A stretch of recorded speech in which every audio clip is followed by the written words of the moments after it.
Hello travelers, Boardman21 here, and today's build will be the Lich Death Seal build. Now we'll be running Wandering Spirits in the background that will be killing everything using our poison damage and all the bonuses that we get to damage thanks to Reaper and Death Seal. And then we're also going to throw in Aura of Decay, which we're going to be stacking a lot of healing effectiveness, so that Aura of Decay will heal all of our life every second, which is a huge thing, especially in a Death Seal build where when you get out of Death Seal, it's going to instantly put your life back to full. You know, even if you haven't hit any enemies, if there's nothing around you, you don't have to depend upon Leech. You'll get that health every second, always.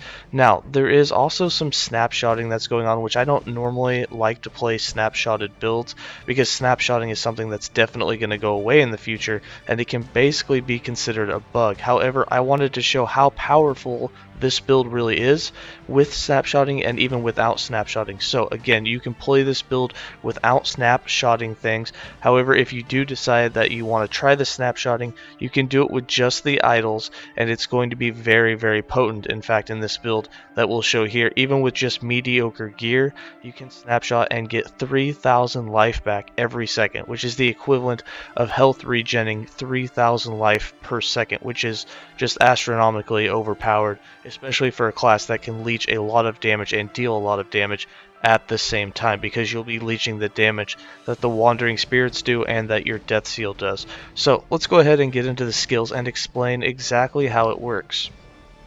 For skills, I'm running Wandering Spirits, Death Seal. We have 2 extra levels with Death Seal. Aura of Decay, Reaper Form, and we have 2 extra levels with Reaper Form. And we have Transplant. For Wandering Spirits, we have this set up the normal way that I like to build it, and that's so that you spawn as many of them as possible, give them as long duration as possible, make them shoot their spectral putrescence from range, poisoning enemies, and have the decreased cooldown so that you can summon them more often. So we have 5 points in Thin Veil, 4 points in Lingering Souls, 3 points in Spirit Swarm. This makes it so that you can cast more often. The 4 points in Lingering Souls make the spirits actually last longer, and the 5 points in Thin Veil makes them reveal faster. So when you use the skill, spirits will appear faster. Then we have 2 points in Souls of Rage. The spirits will move faster and do more damage. 1 point in the Spectral Putrescence. This allows them every second to have a chance to shoot basically a poison dart. So second, there's a 40% chance for each spirit individually to fire that poison dart that will have a 100% chance to poison on hit. Now, this on hit is affected by all of your on hit things. So if you have ignite on hit, or chill on hit, slow on hit, fear on hit, more poison chance on hit, whatever you have is going to be affected by this dart. So this is where the Wandering Spirits really get their maximum potential from. And then we have 3 points in Soul of Filth, so that it's 30% more frequent that they will have it. So that instead of a 40% chance every second, it's now a 40% chance every 0.7 seconds, or somewhere in that realm of time. And then we have 2 points in Spectral Scorn, which increases the range that they can shoot those poison darts from. For Death Seal, we have Death Seal set up to basically just do as much damage as possible, give us a bunch of armor, and we're going to have it minimize our life to 33% so that we can benefit from all low life things and get a huge percentage of damage from it. We have 2 points in Moratorium for the duration increase of 2 extra seconds. 2 points in Carry On Breath so that our Wave of Death area is increased. 1 point in the Quick and the Dead so that every time you release Death Seal, you will have haste. 4 points in Doom Call so that every second that Death Wave is active, you will have 4 stacks of damned put onto you, and you get 10% more damage against enemies per damned stack that's on you. So this is going to increase the amount of damage that you do tremendously. 5 points in Corrupted Consciousness. This increases your damage. For every 3% missing health, you have a 5% damage boost. 3 points in Desperate Shroud means that you'll get 6 armor for every 10 missing armor that you have when you activate it. You also get stun avoidance. And then 1 point in Deadlock is going to reduce your health automatically to 33% of your maximum, which is going to make you have all of that additional armor because you'll be missing a bunch of health, and because you'll be missing 66% of your health, that means you'll get 22% times that 5 for 110% boosted damage. And this is a more modifier. 1 point in Mortal Pulse so that you'll now sound down a death wave every second, and 3 points in Tachycardia so that the frequency is 36% more frequent. So instead of doing it each second, it's now going to be about every 2/3 of a second. And then you also have a 180% increased crit chance with Death Wave itself. Then for Aura of Decay, now we have Aura of Decay set up to not poison us. Instead it's going to do Armor Shred because we don't care about the poison damage with it. What we really want is the healing.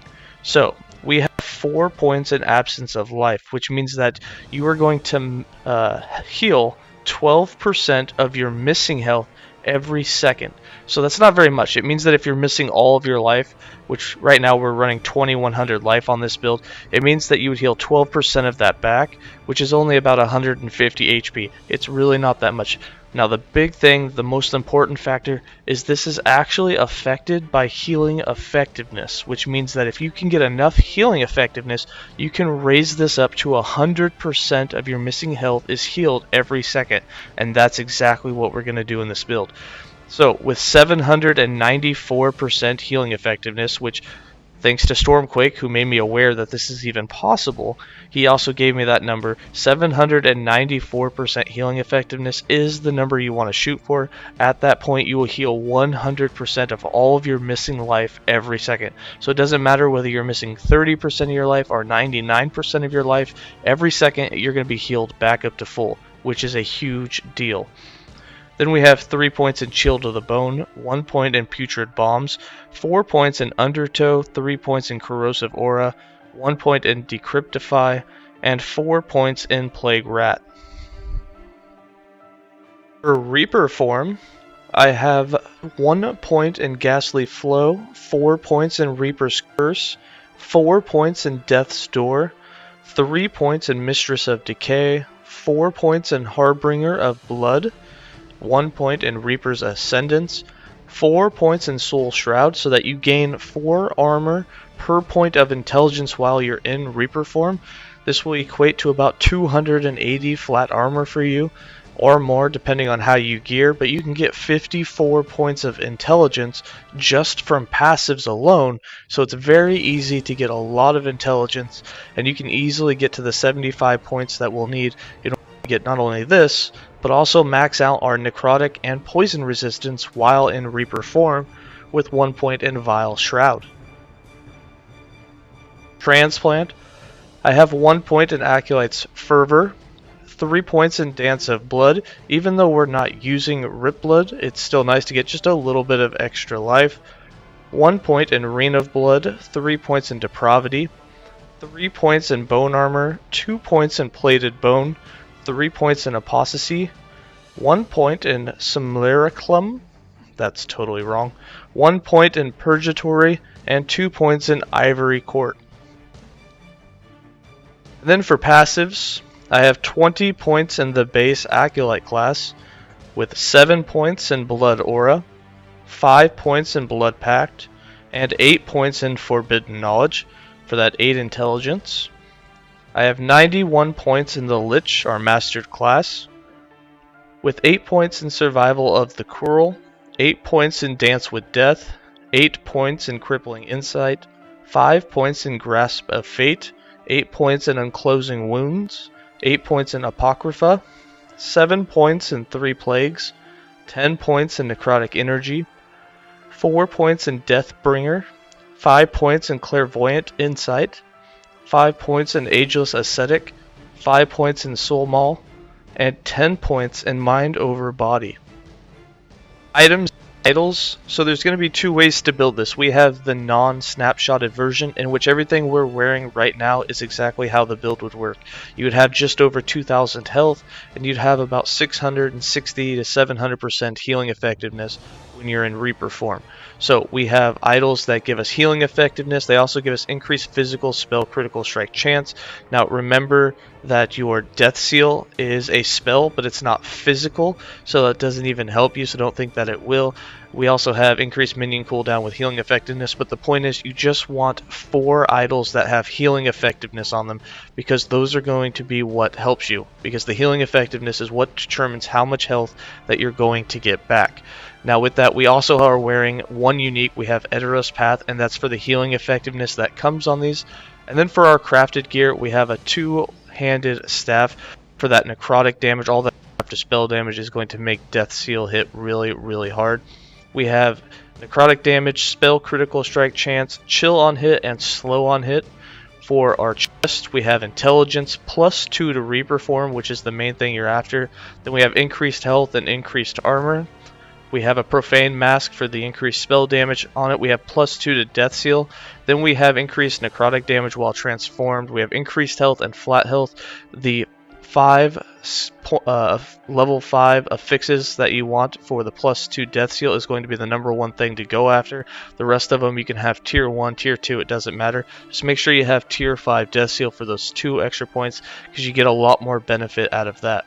Then we have on a gold amulet with increased healing effectiveness, spell critical strike chance, cold resistance, and health.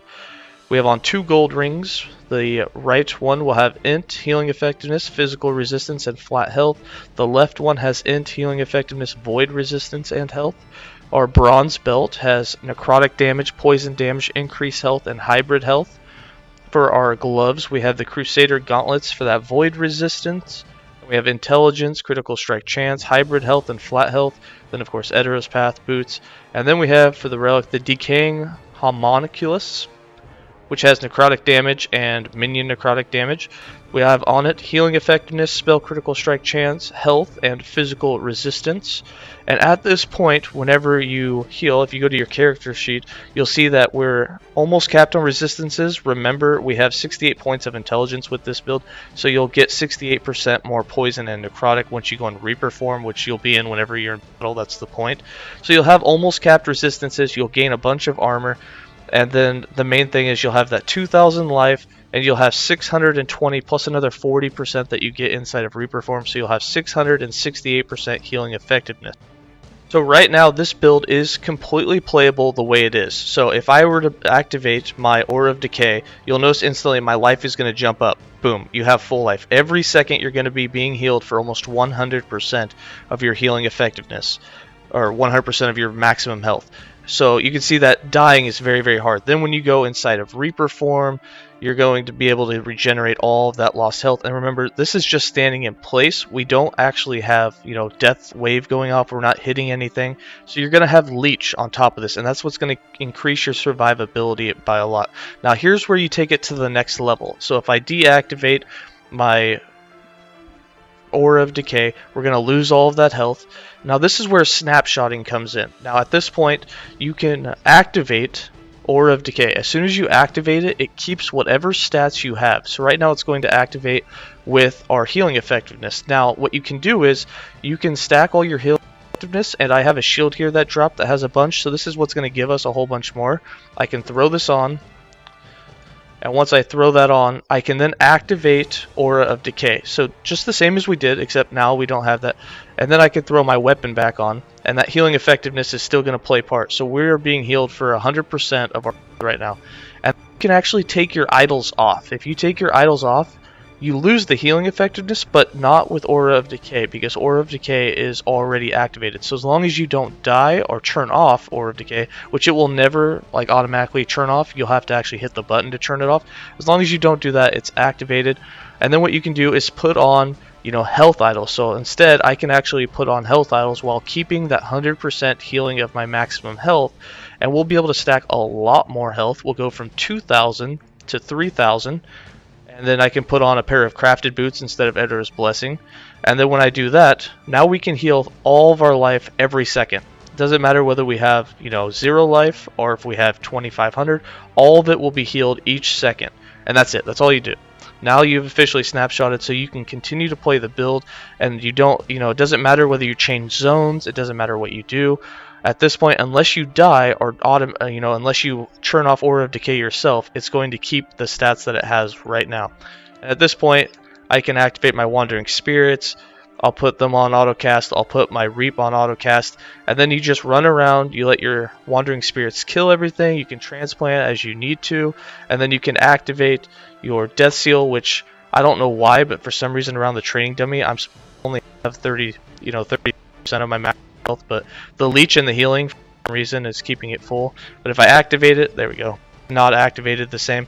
You should get this amount, and no matter how far that falls down, the moment that your death seal ends, even if you haven't leeched any life, healing is going to put you right back at full life, and it's just an incredible. The amount of health that you're getting per second is just absolutely broken with it. So you can definitely push this in arena. You can face tank bosses. It'll go really far in the arena. And you can speed run through monos, because all you have to do is just, speed run, reap through, transplant through, and the Wandering Spirits will kill things. Your Death Wave will kill things as you go.